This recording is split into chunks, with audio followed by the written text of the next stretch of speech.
بسم الله الرحمن الرحیم. ثنا و حمد بی پایان پروردگار یکتای بی همتا را که ما را از عدم آفرید و به واپسین دینش که همان دین اسلام است هدایت فرمود و درود و سلام بی پایان بر روان پاک حضرت سرور و سردار فرزندان آدم و سرور و سردار اخلاق، چنانه که الله متعال می فرماید و انک لعلی خلق عظیم، و درود و سلام بر خاندان پاک گوهر او و یاران با صفا و راهروان راه او باد. بینندگان ارجمند و گرامی در هر کجایی که هستید و در این لحظات بیننده برنامه خودتان، برنامه خلق عظیم می باشید، خدمت تک تک شما گرامیان عرض سلام و ادب و خسته نباشید دارم. امیدوارم که صحت و سلامت و شادکام و موفق بوده باشید. با اجازه شما عزیزان خدمت جناب مولانا صاحب مجیب الرحمن انصاری نیز عرض سلام و ادب دارم و حضورشان را در برنامه خودشان خیر مقدم و خوش آمد میگم. تشکر. من هم خدمت شما جناب استاد بزرگوار و خدمت همه بینندگان عزیز و گرامی عرض سلام و ادب و احترام دارم.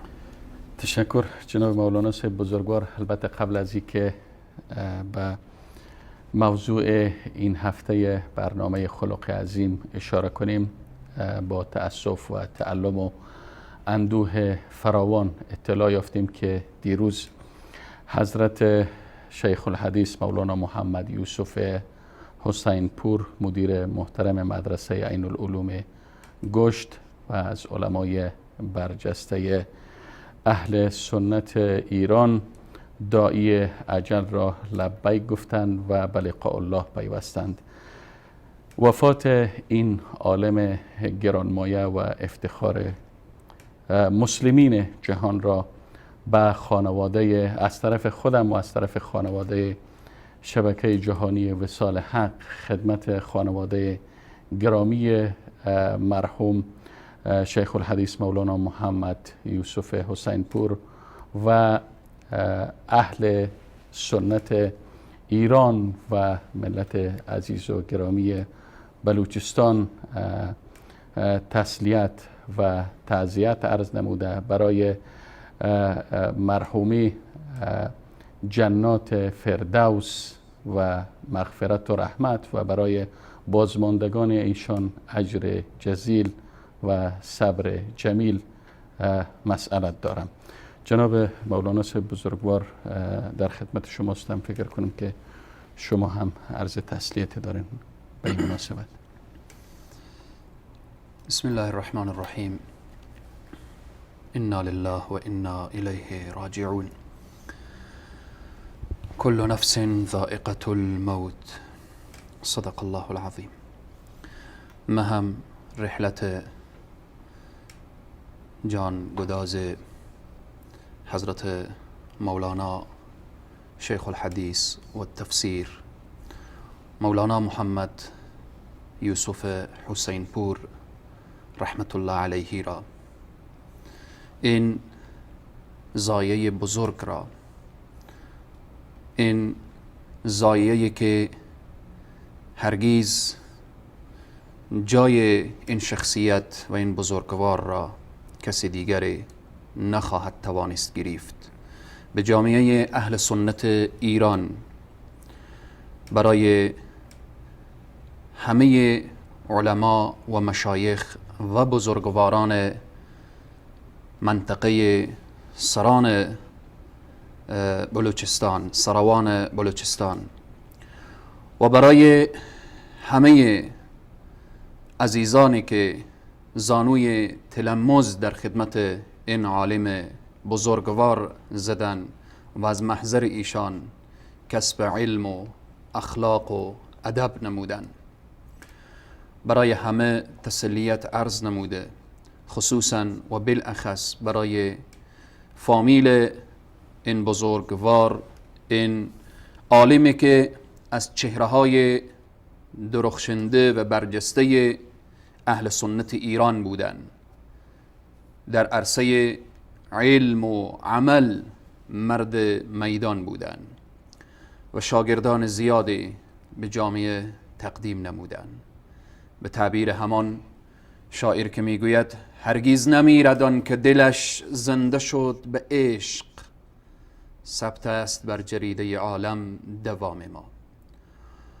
مولانا حسین پور رحمه الله هرگز نمی میرد و نامش باقی است، چون تالیفات و تصنیفات و شاگردان زیادی بعد از خود گذاشته که همه راه و رسم این بزرگ مرد را تعقیب می نمایند.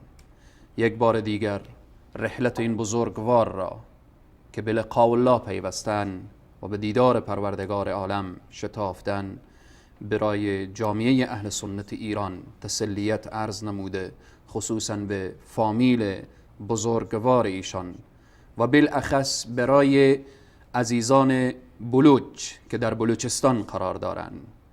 الله سبحانه و تعالی روحشان را شاد داشته باشد و جنت الفردوس را نصیبشان بگرداند، قبرش را روضة من ریاض الجنه بگرداند و برای بازماندگانشان صبر جمیل و مزد جزیل را عنایت بفرماید. تشکر جناب مولانا صاحب بزرگوار. چنانه که اشاره کردین شخصیت های بقامت مولانا محمد یوسف حسین پور به قول مرحوم سعدی شیرازی نمی میرند و نمردند. سعدیا مرد نکونام نمیرد هرگز، مرده آن است که نامش به نکویی نبرند. این شخصیت و این بزرگوار همیشه و همواره در دل اهل سنت، در دل مردم بلوچستان و در دل مسلمانان جهان و در دل کسانی که نامی بزرگوار را شنیدن همیشه زنده و جاویدان باقی خواهد ماند. با علم خود، با عمل خود، با تصنیفات خود، با شاگردهای خود همیشه در دنیا باقی هستند و زنده هستند.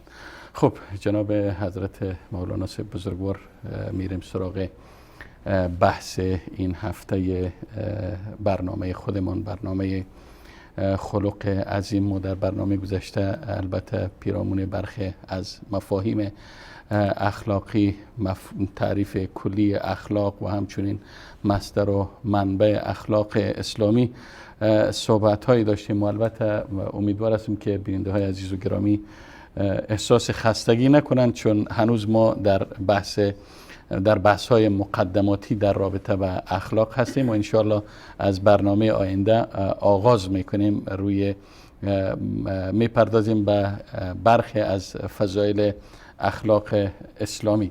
در این برنامه اشارات خواهیم داشت در رابطه با ویژگی های اخلاق اسلامی، که اخلاق اسلامی چه نشانه ها، چه مزایا و چه صفات داره و چگونه ما میتونیم اخلاق اسلامی را از اخلاق غیر اسلامی تفکیک کنیم. جناب مولانا صاحب، البته ویژگی های اخلاق اسلامی فکر کنم خیلی زیاد است. اگر خواسته باشیم به صورت مفصل و مشرح پیرامونش صحبت کنیم شاید که یکی دو برنامه اکتفا نکنه، اما اگر میشه به صورت اجمالی به ویژگی های اخلاق اشاره کنین و اگر مهمترین ویژگی های اخلاق اسلامی را اگر خواستین اشاره بتین در خدمت شماست. تشکر. باز هم سخن خود آغاز میکنیم به کلام پروردگار عالم که الله سبحانه تعالی در شأن حبیب خود میفرماید و اینک لعلی خلق عظیم. یعنی از ویژگی های بزرگ حبیب خود را میخواه که به ما بیان بکنه. بحث خلق هست و اخلاق هست و او هم اخلاق عظیم و بزرگی که الله سبحانه تعالی میفرماید. یعنی در یک کلام در یک کلام. مسئله ویژگی ها یا از خصائص اخلاق اگر بگیم، اگر نظام ارزشی و اخلاقی اسلام رو وقتی نگاه میکنیم، نظام فراگیر، عام و شامل هست. یعنی تمام ابعاد شامل میشه بحث اخلاق. اگر ما از ویژگی های و مثلا بحث شمولیت هست و مسئله انسجام درونی هست و مسئله میان روی در اسلام، میان روی اسلام در اخلاق هست، هر کدام این شمولیت یا انسجام درونی یا میان روی اسلام در اخلاق از خود بحث ها داره و از خود شاخه ها داره که مختصرا مثلا ویژگی شمولیت یعنی کاملیت. وقتی ما نگاه میکنیم یعنی تمام ابعاد شامل میشه. وقتی ما میگیم یکی از ویژگی های اخلاق شمولیت هست. چگونه؟ یعنی در بعد اخلاقی، وقتی میگیم در بعد عقیدتی، در بعد دینی که باز هم شامل عقیده شامل دین هست، در بعد سیاسی، در بعد اقتصادی، در بعد فرهنگی، در همه ابعاد. اما فقط من فهرستوار بیان میکنم ارتباط انسان با خالق، ارتباط انسان با خلق، ارتباط انسان با خود انسان، ارتباط با خود با خلق. بله با خالق، با خود، با خلق، و همچنین ارتباط انسان با خانواده و ارتباط انسان با جامعه. خوبش. ما از هر کدام نمونه های پیرامون اخلاق اسلامی که مربوط به فرد میشه، مربوط به خانواده میشه، مربوط به اجتماع و جامعه میشه، من اشاره میکنم. مثلا در بعد جسمی انسان نیاز داره که بخوره و بنوشه. الله سبحانه و تعالی این خوردن و نوشیدن برای بندگان خود وقتی که اشاره میکنه که تو ای انسان نیاز داری به خوردن و به نوشیدن، متوجه باش که اینجا قضیه اخلاقی مد نظر گرفته بشه. خوردن تو و نوشیدن تو تا یک حیوان فرق بکنه. کلوا واشربوا ولا تسرفوا. وقتی بحث از ولا تسرفوا میایه، مسائل اخلاق هست، چون تا کلوا واشربوا تعلق به همه انسان ها، به همه حیوانات، به همه بالاخره موجودات خوردن دارن، نوشیدن دارن. اما ولا تسرفو که بحث میشه، این بعد جسمی نشان میده از لحاظ چون تعلق میگیره به فرد، و همچنین بعد روحی و روانی. الله سبحانه و تعالی میفرماید قد افلح من زکاها. چی کسی رستگار میشه؟ کسی که یعنی متوجه روح و روان خود شده. من زکاها، کسی که نفس خود تزکیه کرده. از لحاظ این بعد چی هست؟ بعد روحی هست، بعد روانی هست. و مسئله بعد فکری، الله سبحانه و تعالی باز هم ما را متوجه می سازه در قسمت اخلاق. می فرماید قل انظروا ماذا فی السماوات والارض. بحث انظرو، نظر کردن، فکر کردن به چی؟ در ماذا فی السماوات، و چیزی که در آسمان ها و زمین هست. یعنی از لحاظ اخلاقی فرد متوجه جسم خود، متوجه روح خود، متوجه فکر خود، اینها باید که باشه که در این ابعاد میشه که گفت این ابعادیه که متعلق به فرد انسان یا شخص انسان هست. مثلا از لحاظ روابط میان خانواده، چون از فرد گفتیم، از خانواده الله سبحانه تعالی یعنی وقتی از خانواده میگیم روابط بین زن و شوهر، بحث اخلاق را الله سبحانه تعالی مطرح میکنه. الله میفرماید وعاشروهن بالمعروف، یعنی زندگی و معاشرت باید به طریق شایسته باشه، به اخلاق نیکو باشه. وعاشروهن بالمعروف فان کرهتموهن فعسى ان تكرهوا اگر بین زن و شوهر یک بگو مگوی پیش آمد، یک گفتگوی پیش آمد که اینجا شوهر احساس میکرد که این شاید به خیر من نباشه حرف این، یا بالاخره الله سبحانه تعالی میگه شما به جدایی خیلی تلاش نکنید، شما به جدایی عجله نکنید. شاید به این حرکتی که این همسرتان انجام داده به نظر شما خیر نباشه، اما الله سبحانه تعالی در او خیر نهفته و خیری گذاشته که شما نمیفهمید و نمیدانید. الله سبحانه تعالی میخواهد نشان بده که اخلاق بین زن و شوهر چگونه باشه، که این نمونه ای از اخلاق اسلامی روابط که مربوط بین زن و شوهر هست. و همچنین مسئله اخلاق اسلامی که مربوط میشه بین والدین و فرزند. الله سبحانه تعالی میفرماید ووصینا الانسان بوالديه احسانا، یعنی مسئله احسان، مسئله اخلاق، مسئله خلق در مقابل پدر و مادر، در مقابل والدین، این جزء اخلاق اسلامی و این هاست.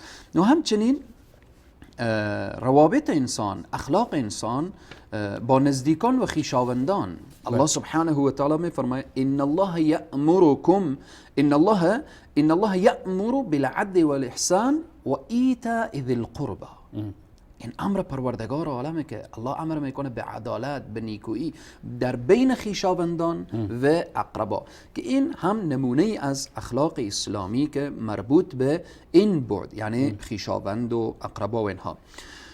و همچنین الله سبحانه و تعالی میخواد که ارتباط به اخلاق اسلامی که مربوط به اجتماع و جامعه هست.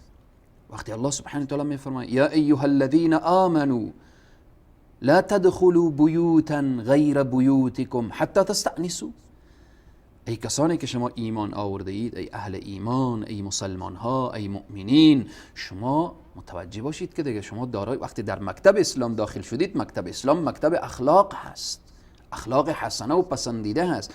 لا تدخلوا بیوتا غیر بیوتکم حتی تستأنسوا، شما بدون اذن و اجازه وارد خانه ای که از شما نیست وارد نشوید. این نمونه از اخلاق اسلامی نسبت به جامعه و نسبت به مجتمع و اجتماع مسلمین تحت هست. ویژگی شمولیت و اینها داخل میشه. وقتی نگاه میکنیم در مورد اقتصاد، الله سبحانه و تعالی میخواد که تاجر رو متوجه بسازه. وقتی ما گفتیم که یکی از ویژگی های اخلاق شمولیت هست، این نمونه ها رو که من اشاره میکنم که همه تحت شمولیت شامل میشه. بله. در عرصه اقتصاد آیا کسی که وارد بازار میشه میتونه هر قسم معامله کنه، میتونه هر بی‌عدالتی داشته باشه، میتونه که گیران فروشی داشته باشه، میتونه احتکار داشته باشه، میتونه چم و فریب و اینها داشته باشه؟ نه خیر. ضوابطی وجود داره، قواعد وجود داره، قواعد گذاشته، ضوابط گذاشته. الله سبحانه و تعالی ما رو متوجه میسازه حتی در قضیه که پیمانه را درست و صحیح تسلیم بشو ولی وقت دادن کم بدی، الله سبحانه و تعالی میگه ویل للمطففين الذين إذا اكتالوا على الناس يستوفون وإذا كالوهم أو وزنوهم يخسرون. ویل، چای از چاهای جهنم جای او کسانی که پیمانه را درست میگیرن، وقتی که به ادای میرسه در وقت ادا او را کم میدن و بالاخره او را ناقص میدن. شریعت مقدس اسلام در اینجا مسئله ربا، کسی وارد جامعه میشه بحث ربا، الله سبحانه و تعالی میفرماید که مسئله ربا مسئله است که اعلان جنگ با الله سبحانه، فإن لم تفعلوا فأذنوا بحرب من الله و رسوله. پس مسئله اقتصاد که ما پیشتر گفتیم نمونه از نمونه های اخلاق اسلامی اشاره میکنیم، یعنی وقتی شخص وارد بازار میشه، وارد تجارت میشه، وارد بیع و شرا میشه، شریعت اسلام باید اخلاق اسلامی را رعایت کنه. همچنین در قسمت سیاست و در قسمت نظام قضایی جامعه، وقتی که ما گفتیم که وارد جامعه میشیم، شما در اقتصاد اخلاق اسلامی مد نظر بگیریم، با جامعه اخلاق اسلامی مد نظر بگیریم، در سیاست هم عین شکل، در مسئله قضاوت هم عین شکل. الله سبحانه و تعالی میفرماید ان الله یأمرکم ان تؤدوا الامانات الى اهلها. شما اگر یک کسی وزیر استاده میکنیم باید اخلاق اسلامی رو مد نظر داشته باشیم. اگر یک کسی رئیس جمهور استاده میکنیم باید اخلاق اسلامی رو مد نظر داشته باشیم. حتی یک شخص مدیر یک مکتب و مدرسه استاده میکنیم، اخلاق اسلامی رو باید مد نظر داشته باشیم، چون یک قضیه امانت هست. ان الله یأمرکم ان تؤدوا الامانات الى اهلها و اذا حکمتم بین الناس ان تحکموا بالعدل. اگر شما رو حاکم قرار دادن، شما قاضی شدید، شما حاکم شدید، شما در جای به عنوان یک حکم قرار گرفتید، این حکم شما چنان باشه که به عدالت باشه، چنان باشه که اخلاق اسلامی مد نظر گرفته باشه. و اذا حکمتم بین الناس ان تحکموا بالعدل ان الله نعیم ما یعیدکم به که اخیر آیه هست. این نمونه از شمولیت بود که من اشاره کردم و در ابعاد مختلفی که شمولیت داشت. بحث دوم مسئله انسجام درونی هست که گفتیم که فقط انسجام یکی از ویژگی های دیگر هست که من در بحث جناب مهندس اگر اجازه بدین شما در بحث ویژگی شمولیت اخلاق اسلامی با ارتباط فرد با خالق، با خود و با خلق خدا اشاره کردین و همچنین گفتین ارتباط فرد وقتی با خلق میگیم با خانواده، با عمومی مردم در ابعاد اقتصادی، تجاری، اجتماعی، قضایی و حتی در بعد دولتداری. این اخلاق اسلامی، اسلام آمده قواعد و اصول و ضوابط را وضع کرده که فرد باید در چارچوب این ضوابط حرکت کنه، نه اینکه لجام گسیخته باشه، هر چی که دلش خواست، هر چی که هوای نفسش خواست آن را انجام بده. نه، اسلام قواعد وضع کرده، چارچوب وضع کرده که طبق بره. خب شمولیت دوم ویژگی دوم گفتیم بحث انسجام درونی هست. درونی هست. انسجام درونی این فقط در نظام اخلاق اسلامی یافت میشه.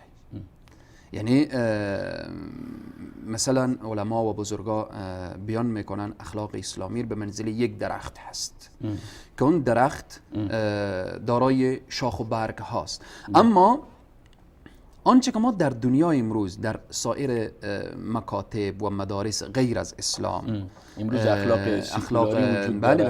اخلاقی که مطرح میکنن، میگن اخلاقی نمیفهم، اخلاقهای گوناگونی که مطرح میکنن، این در حقیقت انسجام درونی نداره.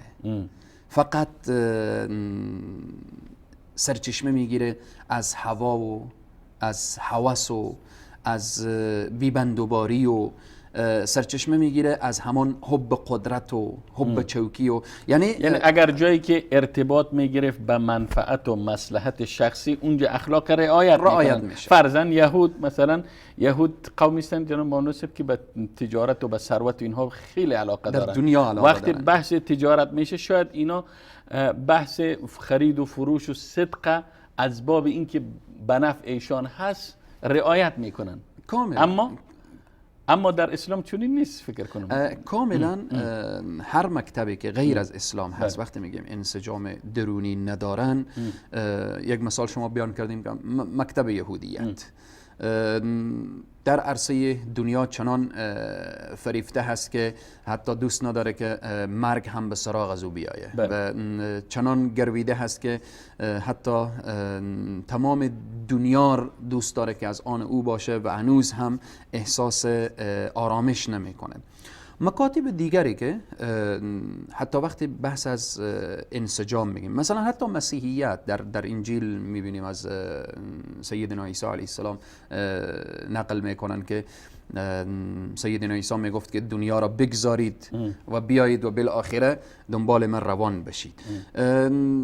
در مکاتب دیگری که ما وقتی که میبینیم و مشاهده میکنیم که به خاطر هوا و هوس خود او را اخلاق معرفی میکنن و او را مسائل اخلاقی بیان میکنن. اما دین مبین اسلام دین است که به منزله گفتیم که یک درخت هست، درختی که دارای شاخ و برگ هست، دارای اصول و فروع است که این درخت وقتی که دارای اصول در حال رشده، در حال شکوفاییه، در حال بالا رفتن و به سمت بالا در حال حرکت هست. اما دیگه مکاتب وقتی که ما میبینیم جز نزول، جز از بین رفتن و جز در حال رکود و در حال انحطاط و تزلزل دیگه چیزی قرار ندارن. اما دین مبین اسلام تمام جوانب بر مد نظر گرفته. وقتی بحث از اخلاق در بعضی از مکاتب دنیا تمام انسجام اخلاق بر قدرت میدانه. به قدرت رسیدی همه چیز به دستتون میایه. چنین نیست. بعضی از مکاتب به ثروت رسیدی همه به دستتون میایه. و بعضی از مکاتب در یک موقفی از اجتماع رسیدید همه چیز به دست نمیاد. اما دین مبین اسلام دین است که انسان با اخلاق ولو که هیچ قدرت نداشته باشه، هیچ ثروت نداشته باشه، هیچ سرمایه نداشته باشه، بزرگترین سرمایه اینه که اخلاقش با خالق، با خود، با خلق، با خانواده اخلاق درستی بود. اینجا همین انسجام درونی به دست میآید و تمام آرامش دنیا و آخرت از آن میشه. یعنی در بقیه مکاتب حضرت مولانا صاحب از اخلاق به عنوان ابزار یک وسیله در مصلحت و منفعت خواه فردی باشه خواه گروهی باشه، از اخلاق به عنوان یک ابزار استفاده میشه.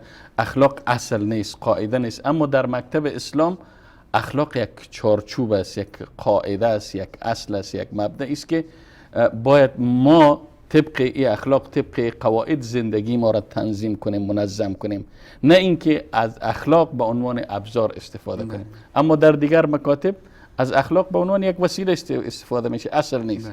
خب جناب مولانا صاحب اگر پیش از اینکه بریم به ویژگی بعدی، اگر اجازه بدیم به اجازه شما و به اجازه بیننده های عزیز و گرامی بریم سراغ یک میان برنامه. پس از دیدن این میان برنامه انشالله دوباره در خدمت شما خواهیم بود. نور في الظلمات أنسي في خلواتي يا سعدي وهنائي القرآن حياتي.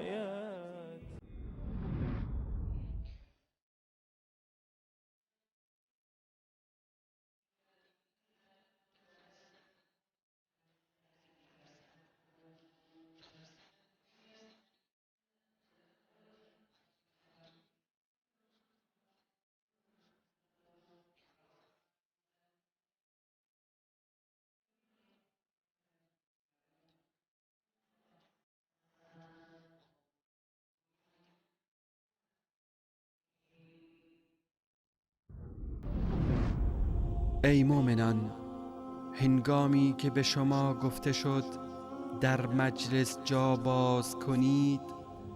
باز کنید تا الله برایتان گشایش آورد، و چون گفته شد برخیزید اگر چنین کنید الله به کسانی از شما که ایمان آورده اند و بهره ای از علم دارند درجات بزرگی می بخشد و الله به آنچه می کنید آگاه است. نور في الظلمات أنسي في خلواتي يا سعدي وهنائي القرآن حياتي. لمحمد خلق عظيم وبحبه من لا يهين، والله جل جلاله صلى عليه وسلم. لمحمد خلق عظيم وبحبه من لا يهين، والله جل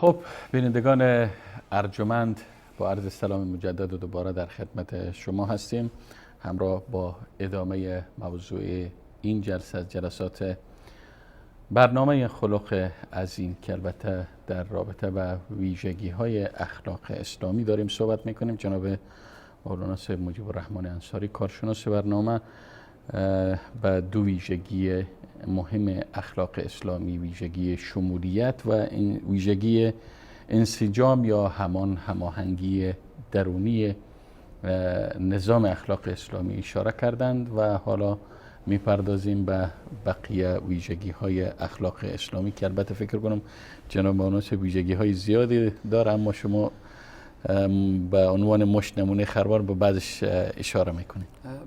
بدون شک ویژگی ها و خصایص اخلاق اسلامی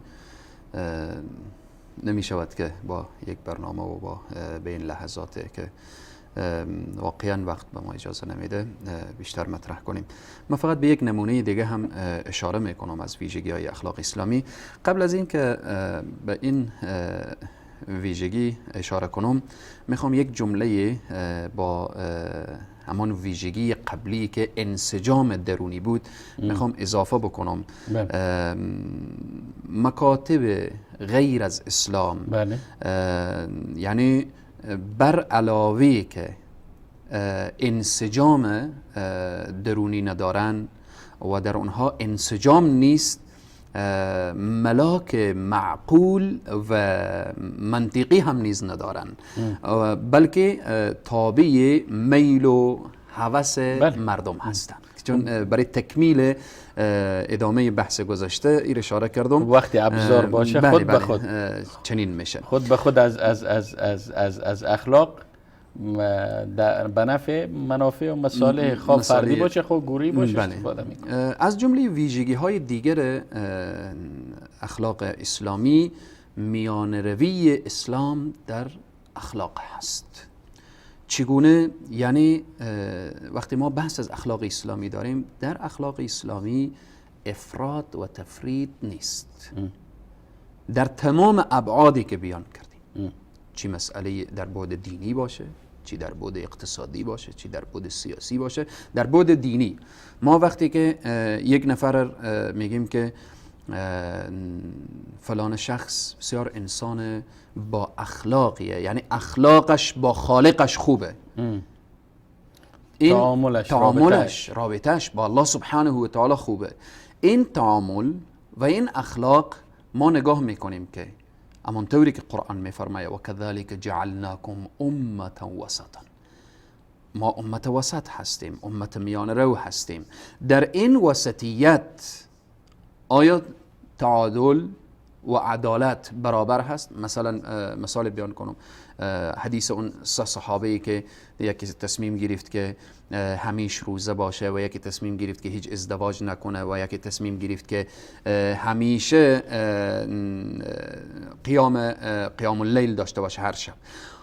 در ظاهر میبینیم شخص هر شب عبادت، هیچ نخوابه، هر روز روزه. اخلاق واقعا چنین اخلاقی قابل قدر در ظاهر، اما در معنا وقتی نگاه میکنیم میگیم نه افراد و نه تفرید. رسول صلی الله علیه و آله وقتی از این قضیه خبر شدن، یک شخص هیچ ازدواج نمیکنه به خاطر که همیش به عبادت الله باشه، رسول الله فرمودن که من از همه شما متقیتر و پرهیزگارتر و از الله هم بیشتر میترسم.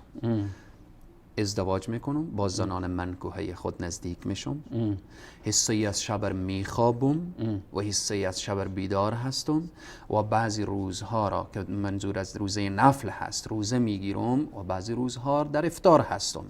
و بعد فرمودن این سنت من هست، فمن رغب عن سنتی فلیس منی. در این بود، یعنی بود دینی که ما میگیم میان روی اسلام در بود اخلاق، همچنین یعنی نه افراد و نه تفرید در عرصه عبادت، موافق به شریعت مقدس اسلام و سنت رسول صلی الله علیه و آله. در عرصه سیاست، در عرصه سیاست بعضی انسان ها میگه که از هر ابزاری میخواهید کار بگیرید، کار بگیر تا به سیاست برسید.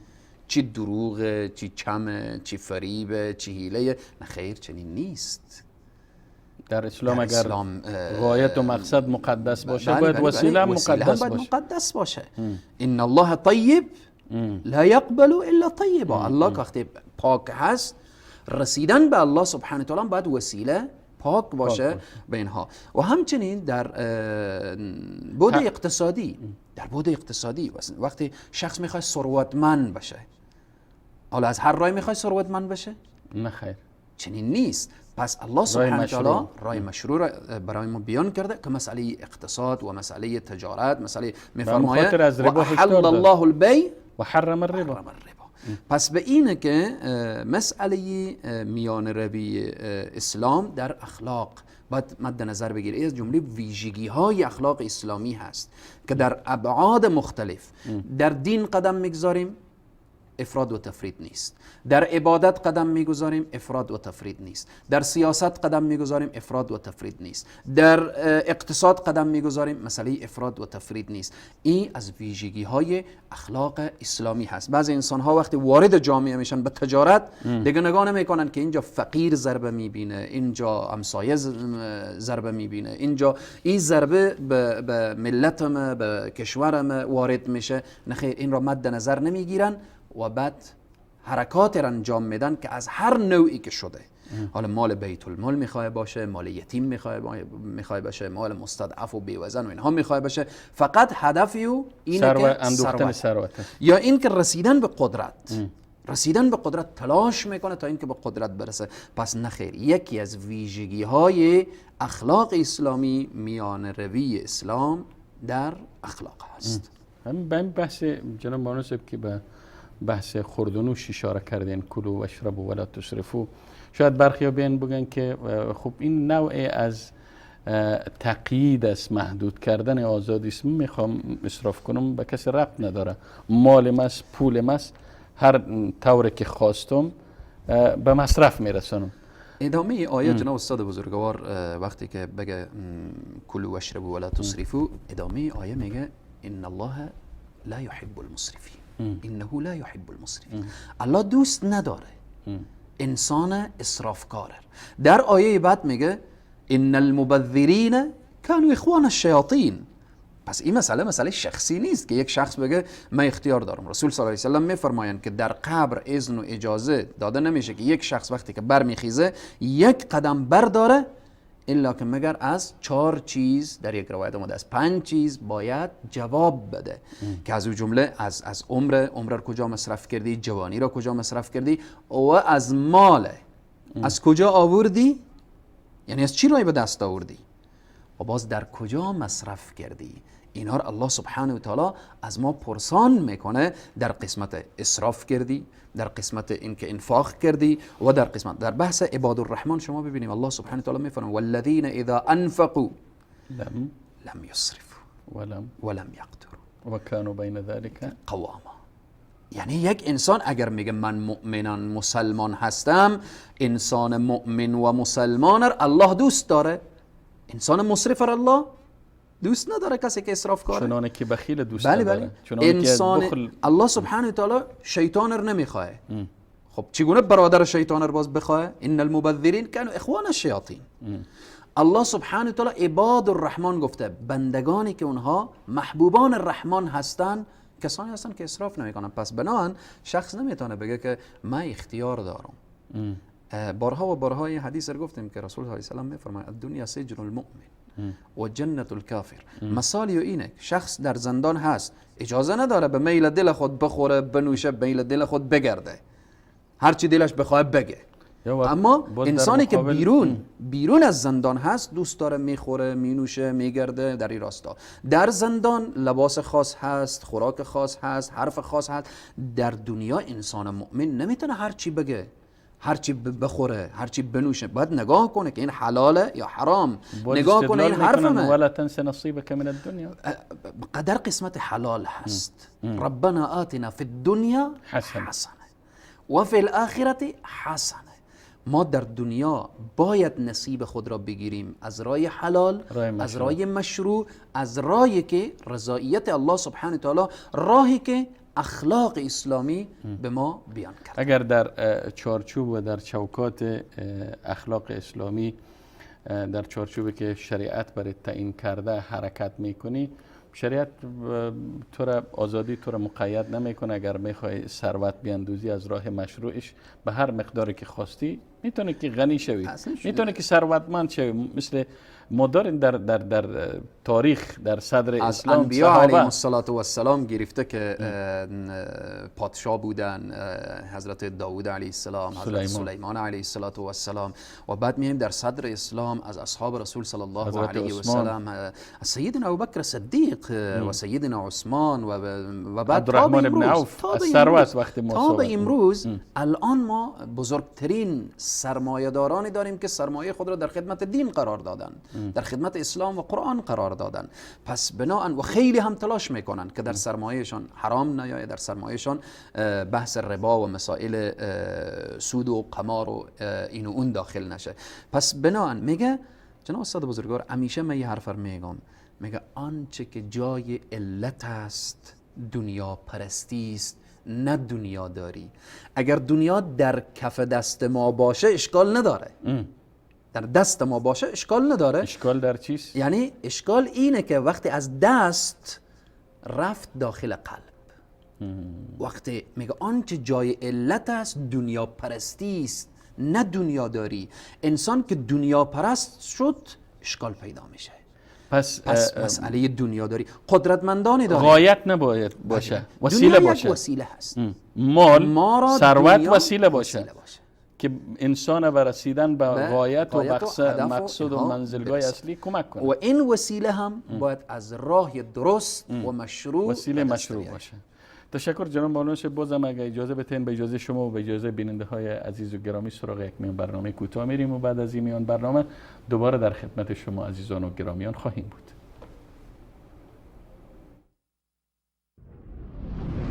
نور في الظلمات أنسي في خلواتي يا سعدي وهنائي القرآن حياتي.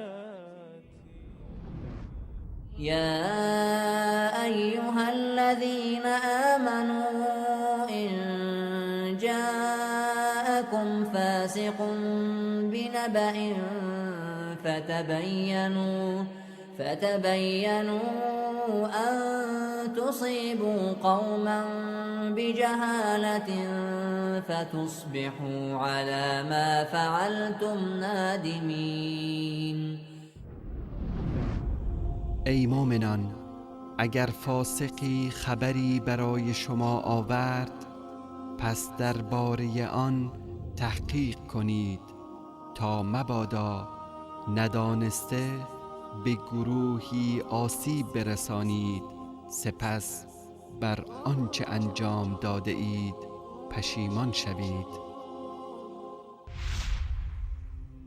نور في الظلمات أنسي في خلواتي يا سعدي وهنائي القرآن حياتي.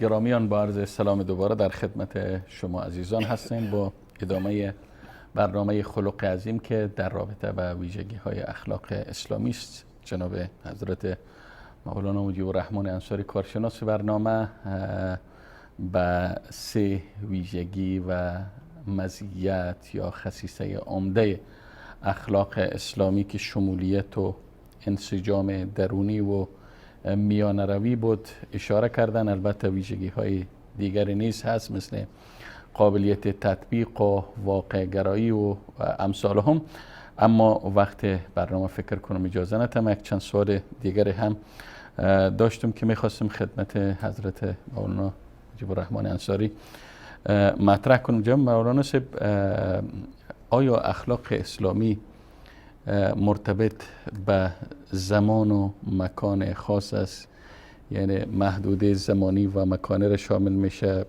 مثلا فرد میتونه در یک جای یک قسم اخلاق، یک گونه اخلاق داشته باشه، در جای دیگری که تقاضا میکنه روی دیگری داشته باشه، تعامل دیگری داشته باشه، یا چنین نیست؟ اخلاق مقطعی نیست اخلاق اسلامی. مسئله اخلاق مسئله است که متعلق به زمان و به مکان نیست. این مسئله است حتی بعضی از علما مسئله اخلاق را یک فضیله نمیدانند بلکه یک فریضه میگویند که از جانب الله سبحانه و تعالی و دستورات الله سبحانه و تعالی هست. اخلاق اسلامی، اخلاق اسلامی کاملا بحث اخلاق اسلامی هست. اما به این که بعضی از اشخاص اخلاقشان در یک زمان و در یک مکان متفاوت میشه، میخوان که همانطوری که قبلا اشاره کردیم از اخلاق اسلامی به عنوان یک ابزار و به عنوان یک وسیله قرار بدن، اما هدفشان این نیست که اخلاق اسلامی را در زندگی خود تطبیق کنن. هدفشان این هست که برسن به همان مقصد و به همان مطلوبی که دارن و همان جایگاهی که هدفشان هست.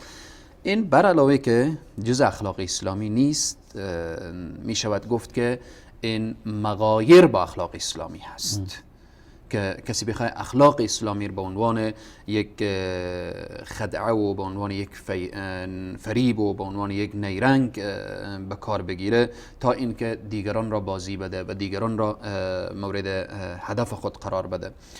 مثلا جناب بانوس، اگر ببخشید من حرفتان قطعم کردم، وقتی ما مثلا از فضیلت صداقت یا امانت به عنوان یک فضیلت اخلاقی صحبت میکنیم، این در هر زمان و در هر مکان ثابت و تغییر ناپذیر است. درست است؟ مسئله صداقت، مسئله امانت داری، مسئله با تغییر زمان و مکان تغییر نمیکنه. ابدا. از صدر اسلام وقتی که الله سبحانه و تعالی آیات نازل کرد درباره صداقت، درباره امانت داری، درباره رحم، شفقت، ترحم، این صفات تا به امروز و تا به قیام قیامت. مسئله امانت داری یک مسئله است که حتی شما ببینیم نبی کریم صلی الله علیه و سلم از اخلاقنا وقتی میگیم لقد کان لکم فی رسول الله اسوه حسنه، سیدنا علی ابن ابی طالب وقتی در بستر میخوابانند شب هجرت، به خاطر چی؟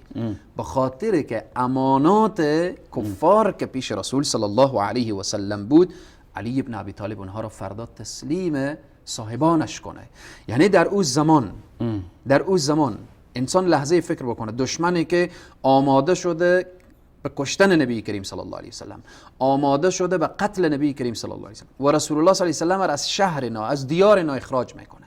رسول صلی الله علیه و سلم نگفتن امروز این صداقت و امانت داری دیگه بس باید به این کفار خیانت بشه، در اینجا تطبیق باید نباشه، در اینجا باید رعایت نشه و مد نظر گرفته نشه. پس مسئله اخلاق اسلامی اصل است، ثابت است، اساس و ثابت. صادق بودن، امین بودن، رحیم بودن، مشفق بودن، مهربان بودن، شجاع بودن، سخاوت داشتن، مسئله اینها صفاتیه که تا به قیام قیامت در هر زمان و در هر مکان، حتی اگر به نقص شخص تمام شود، کاملا. یعنی جز اخلاق اسلامی ما هفته گذشته حدیث بیان کردیم که رسول صلی الله علیه و سلم میفرمایند حتی وسط جنت از کی هست؟ از کسی که حتی به خاطر مزاح هم دروغ نمیگه. به خاطر مزاح هم دروغ نمیگه. پس این اخلاق اسلامی نشان دهنده اخلاق. اما به این که شما اشاره کردیم که اشخاصی که میخوان از این اخلاق اسلامی به عنوان ابزار و یا در یک زمان و در یک مکان اخلاق اینا متفاوته، اینها واقعا این چنین اشخاصی که میخوان به دروغ، به فریب، به چم، به حیله بیان خود را نشان بدن که من یک شخص با اخلاقی هستم، الله سبحانه و تعالی بیان میکنه در قسمت این اشخاص که اینها واقعا ضعیف الایمان هستند. یعنی اخلاق از اینا ضعیفه، ایمان اینها ضعیفه، اینها نمیفهمن، نمیدانن که الله سبحانه و تعالی میفرماید و هو معکم اینما کنتم. هر جا که هستید متوجه بشید که الله شما را میبینه، الله شما را نظاره میکنه، حاضر و ناظر، علم الله در همه جا هست. متوجه بشید که اخلاق شما تغییر نکنه. در آیه دیگه الله سبحانه و تعالی میفرماید یعلم السر و اخفا. الله مسائل پنهان و آشکار رو میفهمه. ما نمیشه که در اینجا با اخلاق باشیم جای دیگری نعوذ بالله اخلاق ما تغییر بکنه، در اینجا صادق باشیم جای دیگری نعوذ بالله کاذب باشیم، در اینجا سخاوتمند باشیم جای دیگری بخل و اینها. الله سبحانه و تعالی در جای دیگر میفرماید ان الله کان علیکم رقیبا. ما در یک محل، در یک خانه داخل میشیم، میگن اینجا کامره هست، کامرات مراقب هست، در اونجا انسان تمام حرکات خود را متوجهه. اما از این نکته بیخبر است که الله رقیب ان است. الله کان علیکم رقیبا. در همه جا الله سبحانه و تعالی مراقب بندگان خود هست. اگر رقابت الله را ما مد به نظر داشته باشیم، اخلاق ما همیش ثابته، همیش اخلاق ما اخلاق اسلامی و قرآنی میشه. تشکر جناب بانوس بزرگوار. سوال دیگری که در ذهن ما شاید و در همچنین در ذهن بیننده های ما خطور کنه است که فرق و تفاوت بین فعل طبیعی و عمل اخلاقی یا فعل اخلاقی چی هست؟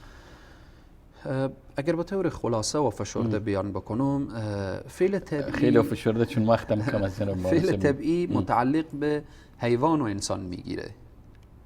یعنی مثلا خوردن، نوشیدن، خوابیدن، این فعل طبیعی هست. حیوان هم به این نیاز داره و انسان هم به این نیاز داره. اما مسئله اخلاق تنها فقط و فقط متعلق به انسان هست، نه به حیوان. مثلا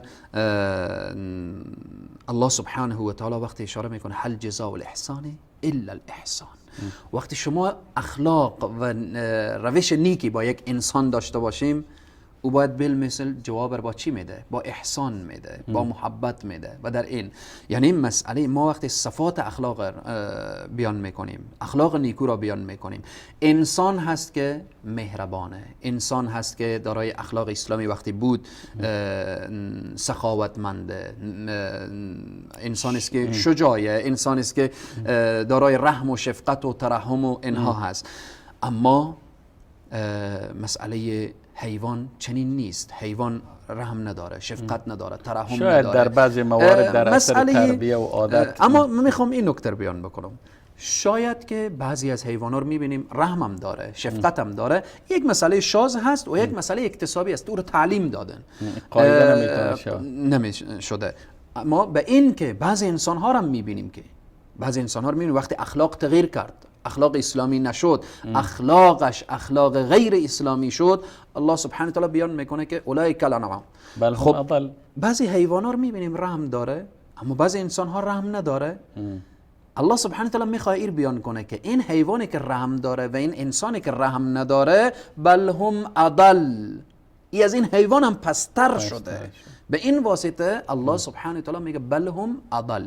پس مسئله فعل طبیعی متعلق به حیوانات میگیره و اخلاقی متعلق به انسان. بس خورد و نوش و رفع خستگی و دفاع از منفعت و مصلحت و اینا فعل طبیعی است. اما وقتی اخلاق میگیم در خورد و نوش، مثلا تو اگر مسئله اسراف رعایت کردی، اسراف نکردی، یعنی اسراف نکردی و بخیلی نکردی، اینجاست که اخلاق میگیم که این جزء فعل اخلاقی و عمل اخلاقی محسوب میشه.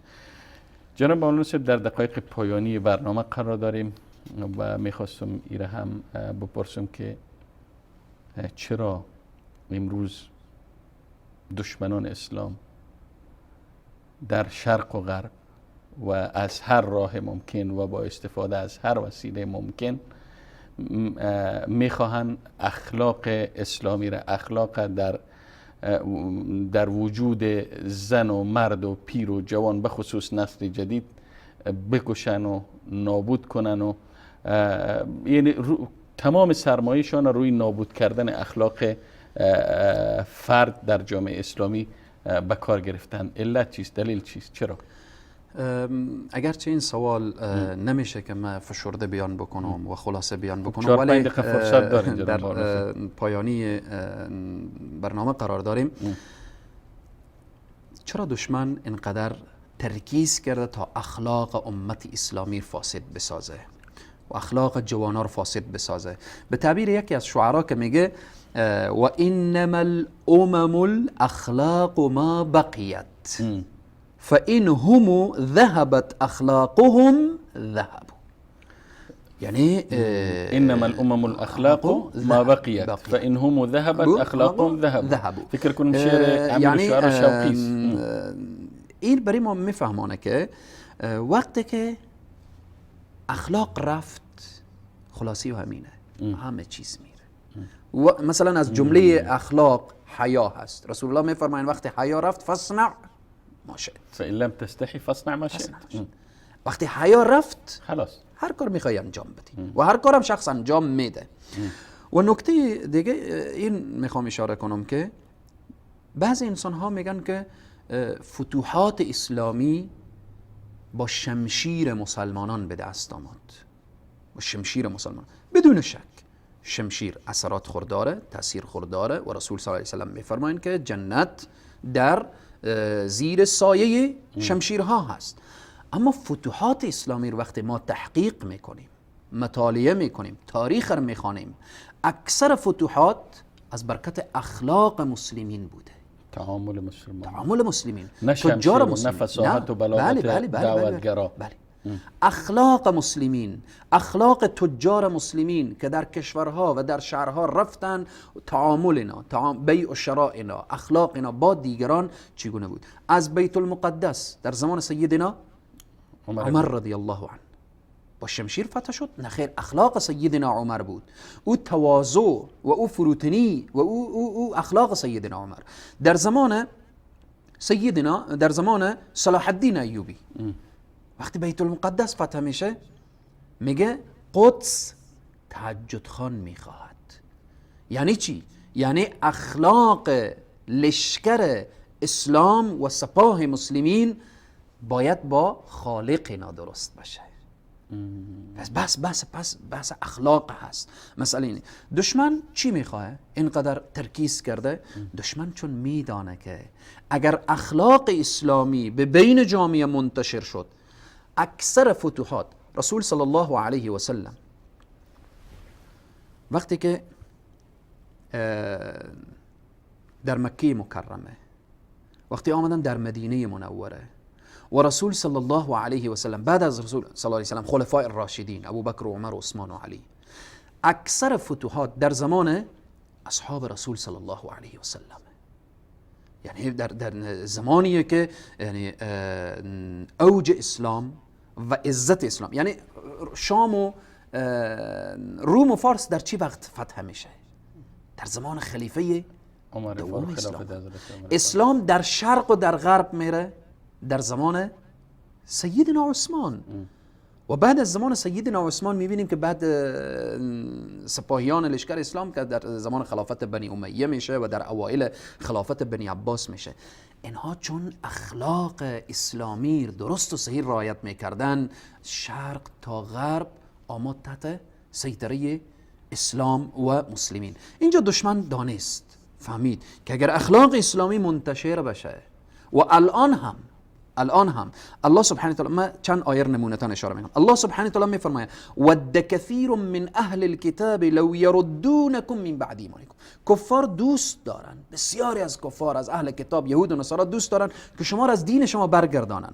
آیه دیگه میفرماید ما يود الذين كفروا من اهل الكتاب ولا المشركين ان ينزل عليكم خير. اصلا یهود و نصارا نمیخوان به شما خیری بیایه، برکتی بیایه، نفعی بیایه. اصلا یهود و نصارا نمیخوان که اقتصاد شما خوب بشه، فرهنگ شما خوب بشه. یهود و نصارا نمیخوان اخلاق شما درست بشه. آیه دیگه الله سبحانه و تعالی میگه ود الذين كفروا لو تغفلون عن اسلحتكم وامتعتكم فيميلون عليكم ميلة واحده. دوست دارن کسانی که کافر هستن شما غافل بشیم از چی؟ عن اسلحتكم، از سلاح خود. چرا امروز اجازه نمیدن که کشورهای اسلامی سلاح داشته باشه؟ چرا امروز اجازه نمیدن که کشورهای اسلامی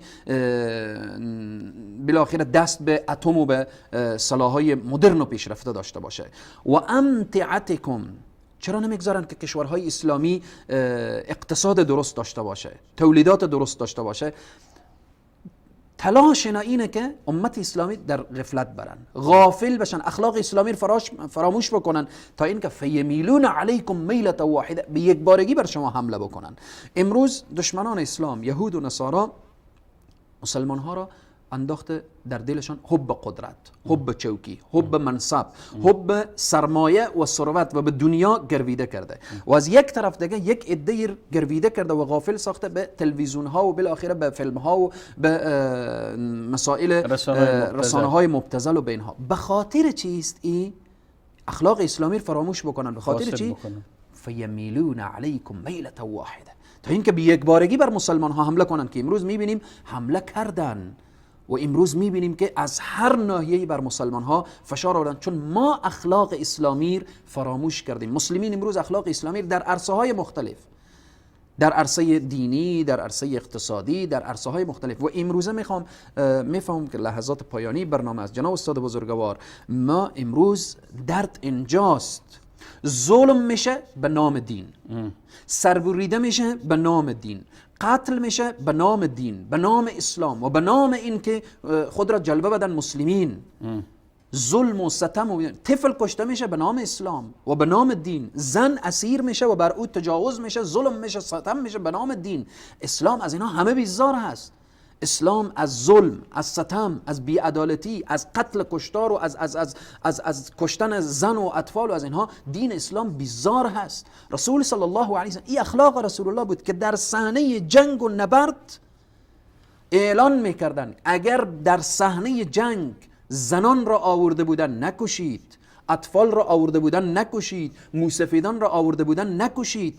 این اخلاق اسلامی است. اما امروز به ذهن رحم نمیشه، به طفل رحم نمیشه، به موسفید رحم نمیشه، در اینها رحم نمیشه. این نشان میدن به نام اسلام و به نام مسلمین. و این عمل از طرف هر کسی که این عمل از طرف هر گروه و حزب و از هر حرکتی که ثابت بشه که خلاف شرع و خلاف قرآن و اسلام هست مردوده و این جزء اخلاق اسلامی و برنامه اسلام نیست. پس بناهن اینه که میگه اسلام به ذات خود ندارد هیچ عیبی، هر عیبی که هست، هر عیبی که هست در مسلمانی ماست.